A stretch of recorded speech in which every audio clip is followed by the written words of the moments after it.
সংসারের খরচ কমানোর 5টি উপায়। নাম্বার 1, কেনাকাটার সময় ডেবিট কার্ড বা ক্রেডিট কার্ডের পরিবর্তে নগদ টাকা ব্যবহার করুন। কার্ড ব্যবহারের ফলে ঠিক কত টাকা খরচ হচ্ছে সেটা হিসেব রাখা মুশকিল। নাম্বার 2, সংসার খরচ অনেকাংশেই বেড়ে যায় ঘরে থাকা ইলেকট্রনিক্স যন্ত্রপাতির কারণে। তাই যেসব যন্ত্রপাতি সচরাচর ব্যবহার করেন না সেগুলোর বিদ্যুৎ সংযোগ বন্ধ রাখুন। নাম্বার 3, টানাটানি সংসারে মূল্য ছাড়ের সময় কেনাকাটা করলে অনেক সাশ্রয় হয়। কোনো গিফট ভাউচার পেলে সেটাও ব্যবহার করুন। নাম্বার 4, মাঝে মধ্যে রেস্টুরেন্টে খাওয়ার ইচ্ছে হতেই পারে, তবে খরচের বিষয়টিও মাথায় রাখতে হবে।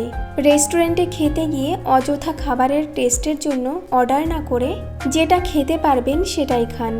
নাম্বার 5, মোবাইলে কোনো মাসিক প্যাকেজ ব্যবহার করলে কম রেটে বেশি কথা বলা যাবে বা কম টাকায় কত মিনিট ও কত ইন্টারনেট পাওয়া যাবে সেই সব বিষয়ে লক্ষ্য রাখুন।